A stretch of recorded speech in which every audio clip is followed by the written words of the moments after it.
Programme Élite BRVM lancé ce lundi à Abidjan. C'est au total 10 nouvelles PME qui ont été retenues.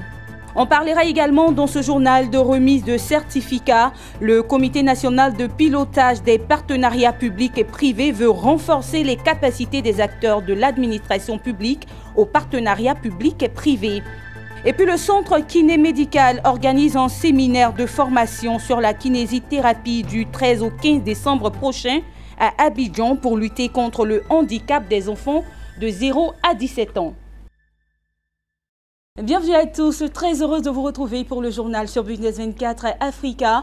Démarrons tout de suite avec la BRVM, Bourse régionale des valeurs mobilières, qui a procédé ce lundi au lancement de sa deuxième cohorte d'entreprise de son programme Elite BRVM Launch à Abidjan. C'est au total 10 nouvelles PME admises au programme Elite BRVM Launch. À travers ce programme, la BRVM entend contribuer au renforcement des capacités des PME. Des détails avec Daniel Kodjo et Marus Seri.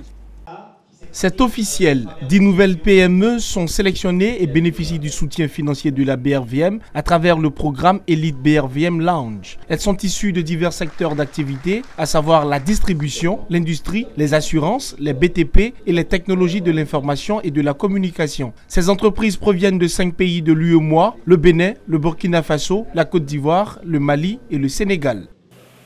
Notre ambition pour ces PME, c'est de leur permettre d'accéder à des ressources longues. C'est une problématique extrêmement importante pour nous, le financement à long terme de nos entreprises. Et je pense que c'est le canal privilégié que nous avons trouvé à travers ce compartiment pour aider ces entreprises à accéder à ces ressources longues. Il s'agit pour nous également d'aider ces PME à renforcer leur notoriété régionale, notoriété continentale, notoriété internationale, ce qui leur permettra d'accroître leur visibilité et de se préparer à se faire juger par un marché en permanence, ce qui leur donne, je dirais, une exposition en comparaison par rapport aux autres PME qui n'auront pas fait le choix de s'inscrire à la cote de la BRVM. La deuxième cohorte enregistre un chiffre d'affaires global de 82 milliards de francs CFA et un résultat net total de 4,5 milliards de francs CFA au 31 décembre 2017. Le programme Elite BRVM Lounge se présente comme un écosystème dynamique bâti autour de l'entreprise pour soutenir et favoriser l'innovation, l'entrepreneuriat et la croissance. Il est de notoriété publique que les PME, qui constituent l'essentiel du tissu économique de l'Union, sont un moteur de création de richesses et d'emplois. Il va falloir se mettre à niveau en termes de gouvernance, en termes de communication financière et en termes également de stratégie de développement. Et donc c'est pour nous une véritable aubaine d'avoir été sélectionnés et nous pensons donner le meilleur de nous-mêmes pour être véritablement au niveau. C'est une fierté pour nous qui concrétise 10 ans d'expérience dans le domaine, 10 ans d'activité, qui nous porte aujourd'hui à près de 5 milliards de chiffre d'affaires là. Alors nous sommes contents d'être actuellement dans la phase de formation parce que cette phase nous permettra d'acquérir les procédés de bonne gouvernance, d'assainissement de notre trésorerie pour nous permettre d'être plus visibles à tous ces investisseurs potentiels qui pourront venir grâce à la bourse investir dans notre activité. Pour rappel, la présentation de la deuxième cohorte d'entreprises fait suite à la convention signée entre la BRVM, la Bourse de Londres et la Bourse de Casablanca le 9 novembre 2017 à Abidjan pour l'implémentation du programme Elite dans la zone UEMOA. Elle porte aujourd'hui à 20 le nombre de PME bénéficiant du programme Elite BRVM Lounge. La formation des PME à cette deuxième cohorte débute ce mardi 11 décembre et prend fin le vendredi 14 décembre 2018. La troisième cohorte d'entreprises est prévu pour l'année 2019. Renforcer les capacités des acteurs de l'administration de partenariat public-privé, c'est l'objectif visé par le Comité national de pilotage de partenariat public-privé à travers un séminaire de formation initié en octobre dernier. C'est par des certificats que cette formation a été sanctionnée. Elle constitue une opportunité pour les professionnels, les praticiens et les responsables de projets PPP issus de pays d'Afrique francophone. Rappelons que ce programme a été initié par la Banque mondiale et le Fonds de commerce en infrastructure publique privée. Ariane Touré, Augustin Kra. Ces acteurs du partenariat public-privé, PPP, de l'administration publique sont désormais aptes à planifier, préparer et développer leurs projets de partenariat public-privé. Les certificats qu'ils reçoivent viennent couronner 4 jours de formation intense axée sur les concepts, la méthodologie et les meilleures pratiques applicables au partenariat public-privé tenu en octobre dernier à Abidjan. C'est essentiel pour nous de participer à cette formation, de renforcer nos capacités, parce que nous ne pouvons pas venir régenter un secteur si nous ne connaissons pas le secteur. C'est pour nous l'occasion de dire vraiment merci au CNPPP d'avoir initié cette formation, parce que ça nous a permis de connaître véritablement les PPP. Je pense qu'on est tous très fiers d'avoir réussi à la formation et avoir reçu nos certificats aujourd'hui. C'était pas évident parce que même pour tous ceux qui sont au CNP depuis plusieurs années, moi qui ai commencé cette année, je pense qu'on est tous partis un peu du même niveau pour déjà assimiler le guide. Conçu par la Banque mondiale, le Fonds de conseil en infrastructure publique privée et la Facilité africaine de soutien juridique est initié par le Comité national de pilotage des partenariats publics privés, CNP-PPP. Ce programme diplômant est une première en Côte d'Ivoire. Les PPP, aujourd'hui, depuis 2012, sont un instrument essentiel donc, de la politique de développement de la Côte d'Ivoire, notamment à travers l'acquisition d'infrastructures au profit de l'économie nationale. Et donc au niveau du CNPPP, nous avons la responsabilité de la structuration, du pilotage de l'ensemble des projets qui doivent être réalisés dans le cadre du partenariat public-privé. Une telle responsabilité impose de notre part que nous puissions nous doter de l'ensemble des outils nécessaires à l'exécution de cette mission-là. Il est extrêmement important que les gouvernements, que les représentants des gouvernements, les professionnels des gouvernements puissent se familiariser et renforcer leur expertise, leur expérience pour vraiment mener les projets du début à la fin. Donc c'est vraiment important d'avoir les compétences, les connaissances pour être bien certain que le PPP sera la meilleure solution, la meilleure approche pour mettre en œuvre une infrastructure qui sera utile à la population. Le savoir, quand il a affiné, il permet d'avoir un langage universel.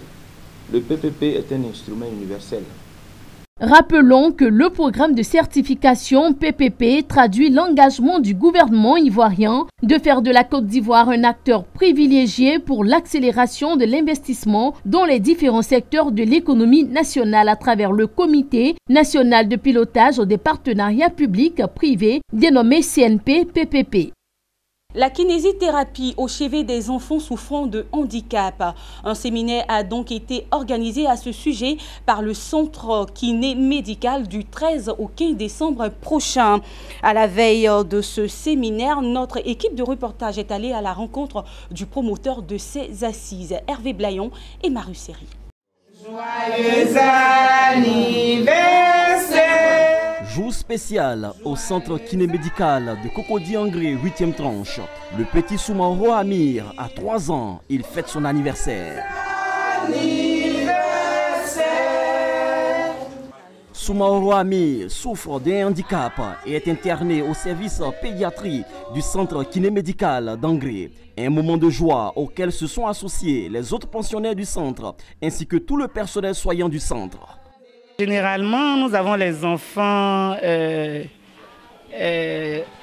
retard psychomoteur, les enfants IMC, les genoux varome et les genoux valgum. Et puis souvent on a des raideurs des membres inférieurs comme membres supérieurs. Aujourd'hui, on a fini de travailler, mais on a l'anniversaire d'un des malades. C'est le petit Amir, Soumaoro Amir. Il a 3 ans aujourd'hui, dont les parents ont voulu partager un petit repas avec nous. On y va. Pliez le genou. La célébration de l'anniversaire du petit Soumaro Ami coïncide avec les préparatifs d'un séminaire de formation sur la prévention et la lutte contre le handicap des enfants. Le centre kinémédical, il faut le signaler, est spécialisé en kinésithérapie et rééducation.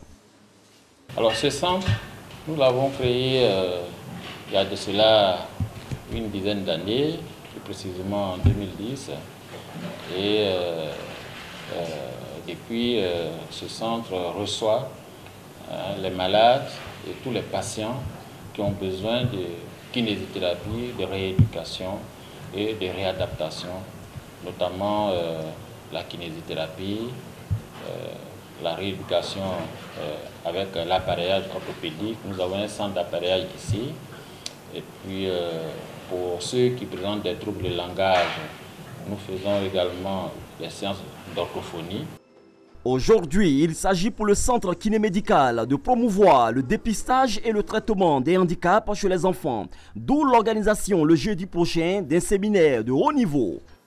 Nous avons donc invité de nombreux experts et le thème principal de ce séminaire est la prévention et la lutte contre les maladies invalidantes de l'enfant de 0 à 17 ans. Alors, qu'est-ce que ça comporte, ce thème? Eh bien, les experts vont plancher essentiellement sur les maladies du nourrisson, de l'enfant et de l'adolescent dans le domaine neurologique, dans le domaine orthopédique et dans le domaine médical.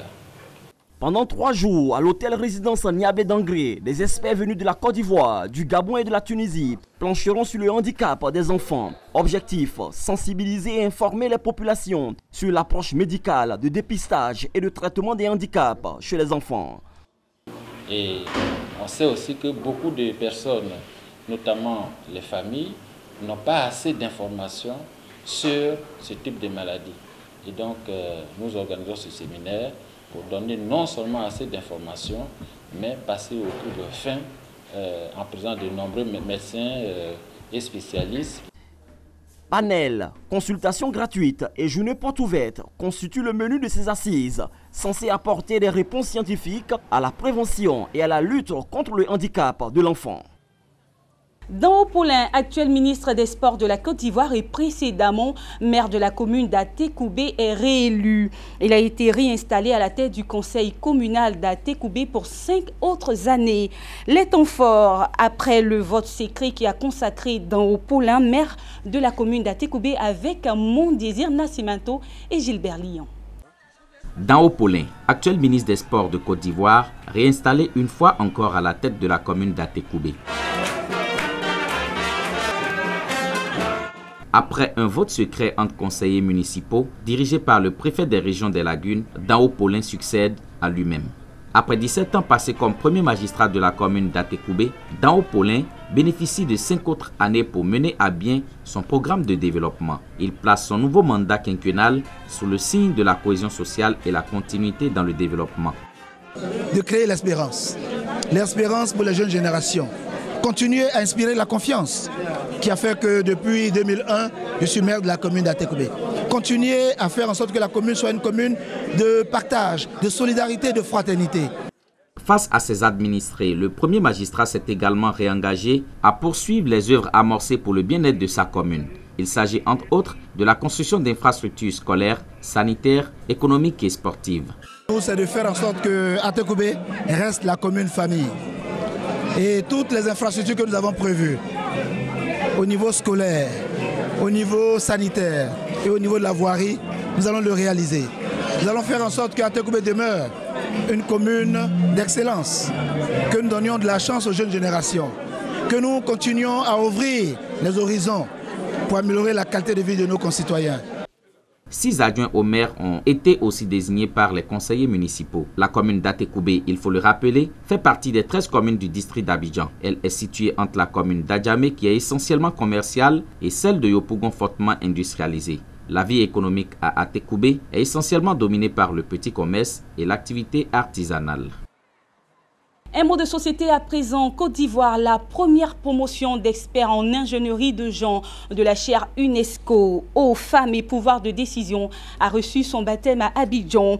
Des hommes et femmes aujourd'hui en mission pour améliorer sur toute l'étendue du territoire les indicateurs du genre dans tous les domaines de la société ivoirienne. Lawani, Babatunde et Didier Kossar. Une salle comble pour être témoin d'un événement historique. Parents, amis et collaborateurs sont venus assister à la consécration de ces 33 experts en ingénierie de genre de la chaire UNESCO aux femmes et pouvoir de décision. Une grande première en Côte d'Ivoire et dans toute l'Afrique subsaharienne.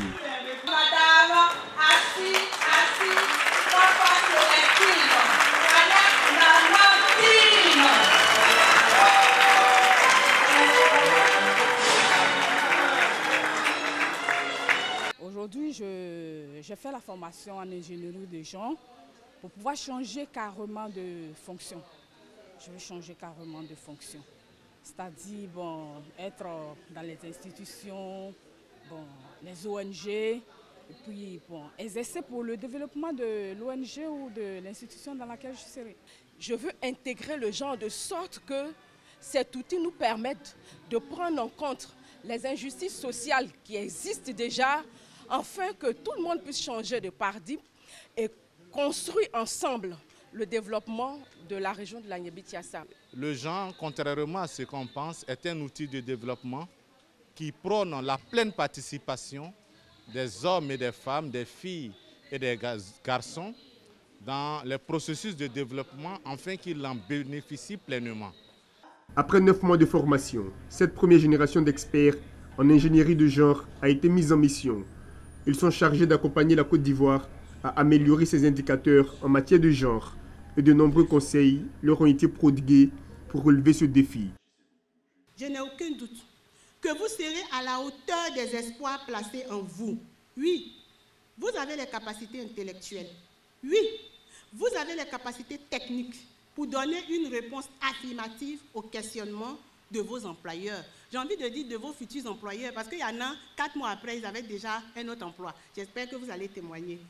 Vous devrez désormais révertir l'habit de l'Ivoirien nouveau, engagé pour l'émergence de son pays et à la consolidation de la paix, sans laquelle rien ne peut être possible. Activez-vous, déployez-vous sur le terrain, partez à la conquête de vos institutions, réunissez-vous régulièrement pour partager vos expériences, créer un réseau, rechercher des amis et des collègues pour la deuxième promotion, c'est très important. Partout dans le monde, de nombreuses inégalités demeurent entre personnes du même sexe ou du sexe opposé, et les indicateurs pour la Côte d'Ivoire sont loin d'être reluisants, classés respectivement par la Banque africaine de développement et la Banque mondiale, 46e pays sur 58 et 177e sur 182. En Côte d'Ivoire, le diabète est une urgence de santé publique. La maladie atteindrait plus de 2 millions de personnes. Le club service, la jeune chambre d'Abidjan Élite a décidé de faire front à cette maladie. Ils organisent chaque année des séances de dépistage et de sensibilisation sur la dite maladie. Le week-end dernier, la population d'Adjamé s'est fortement mobilisée pour justement faire le dépistage. Des détails avec Hermé Swan dans un commentaire de Daniel Kodjo. Ils sont plus de 400 personnes à prendre d'assaut cet espace du quartier Paillé dans la commune d'Adjamé pour se faire dépister contre le diabète. C'est que le diabète n'est plus une maladie de riches. Plus de 2 millions de personnes sont atteintes de diabète en Côte d'Ivoire, une maladie qui appauvrit les familles car la prise en charge du malade coûte cher. D'où l'engouement à cette journée de dépistage qui permet à chacun d'avoir son statut et de bénéficier de conseils. Ici, imam du quartier Paillé, et je tiens à remercier les initiateurs de cette activité de dépistage et de sensibilisation sur le diabète. Après la phase de dépistage qui a duré de 6h à 9h le matin, place a été faite pour une conférence sur le thème « Connaître son statut pour mieux vivre » avec pour conférencier Dr Joachim Dagny, médecin diabétologue exerçant au programme national de lutte contre les maladies métaboliques. Selon lui, le diabète est certes une grave maladie, mais il n'est pas une fatalité, car plus vite la maladie est su, mieux elle est traitée. un individu qui donc va avoir soif, c'est une soif impérieuse, intense, et donc ça va le pousser à boire beaucoup d'eau. Et comme il boit beaucoup d'eau, il va uriner beaucoup. En plus de l'eau qu'il boit beaucoup, il a fréquemment faim. Et donc il mange de façon répétée, de façon récurrente. Et normalement, quand on mange assez, on doit grossir. Mais curieusement, paradoxalement, cet individu va maigrir. Donc voici, devant quelqu'un qui boit beaucoup d'eau et qui pisse beaucoup, pour être plus simple, et qui mange beaucoup et paradoxalement, il maigrit. Ce sont les 4 signes cardinaux du diabète. Mais il faut dire que pour faire le diagnostic du diabète, il n'y a que des textes biologiques.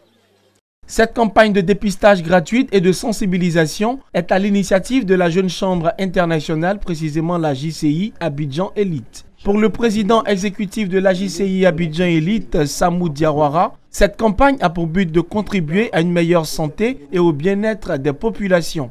La Jeune Chambre internationale Abidjan Elite organise aujourd'hui sa 8e édition de la journée de dépistage et de sensibilisation sur le diabète. En réalité, il s'agit d'une activité communautaire que notre organisation locale de la Jeune Chambre internationale organise chaque année en vue d'apporter un soutien à la population, d'apporter un bien-être à la population. Selon la Fédération internationale du diabète FID, le diabète touche actuellement 300 millions de personnes dans le monde, dont 80% en Afrique. Son évolution en 2030 concernera 438 millions de personnes dans le monde. Quelquefois sous-estimé dans certains pays africains, le diabète n'en demeure pas moins une urgence de santé publique. Et pour terminer, Yamoussoukro, la capitale économique de la Côte d'Ivoire, a abrité récemment un forum de réflexion et d'échange. Ce forum a réuni vendredi des sociétés coopératives et les structures de financement pour réfléchir aux perspectives d'un financement pérenne et inclusif des coopératives dans le cadre de la lutte contre la pauvreté en milieu rural. Retour sur cette rencontre avec notre reporter Théodore Kanga. Le Forum économique des sociétés coopératives agricoles de Côte d'Ivoire a connu une forte mobilisation des acteurs agricoles, producteurs de café et de cacao, d'EVA, d'Anacad, de vivriers, organisations professionnelles agricoles, partenaires techniques sont venus 3 jours durant réfléchir aux perspectives d'un financement pérenne et inclusif des coopératives dans le cadre de la lutte contre la pauvreté en milieu rural à travers le thème « Bâtir une agriculture performante en faveur du développement humain durable ». Le financement des sociétés coopératives, quelle politique et stratégie inclusive? Nous sollicitons l'État pour la mise en place de fonds pour l'organisation des collèges des producteurs, comme cela vient de se faire en Conseil des ministres pour l'EVA. Oui, monsieur le représentant du Premier ministre, il y a aussi l'instabilité des prix des produits malgré des programmes de stabilisation. Le café cacao a été sous programme de stabilisation, prix garanti aux producteurs. Malgré que le prix est garanti, par moment, il baisse au-dessous du prix garanti. Nous voulons que c'est au moins, quand l'État fixe le prix, qu'il soit respecté sur la période. La rencontre s'est également voulu un moment de partage d'expériences, mais aussi de rappel des difficultés rencontrées par les acteurs de la filière agricole. L'initiative est de l'ANACARCI, l'Association nationale des coopératives agricoles de Côte d'Ivoire. La tutelle a apporté son soutien institutionnel à cette rencontre de réflexion sur l'avenir de l'organisation professionnelle agricole. Siloué Boloba, directeur général de SIFCACOP, représentait le Premier ministre Amadou Gon Coulibaly, parrain de la cérémonie. Il a encouragé et salué l'initiative des producteurs. Les producteurs suivent les traces du président fondateur de la République de Côte d'Ivoire, c'est déjà une très bonne chose. Et je pense que le slogan du gouvernement ivoirien, c'est le vivre ensemble. Donc déjà l'organisation des producteurs de toutes les filières va dans le sens de la paix, va dans le sens de l'amélioration de leurs conditions de vie. Et je pense que l'État de Côte d'Ivoire est conscient et nous sommes très heureux de voir les producteurs aujourd'hui s'organiser, surtout dédier une journée pour se retrouver et surtout fêter. Le forum de réflexion et d'échange des acteurs agricoles de l'Anacarsi a également été marqué par des distinctions. Allez, c'est la fin de cette édition. Merci beaucoup de l'avoir suivi. Les programmes se poursuivent sur Business 24 Africa. Au revoir.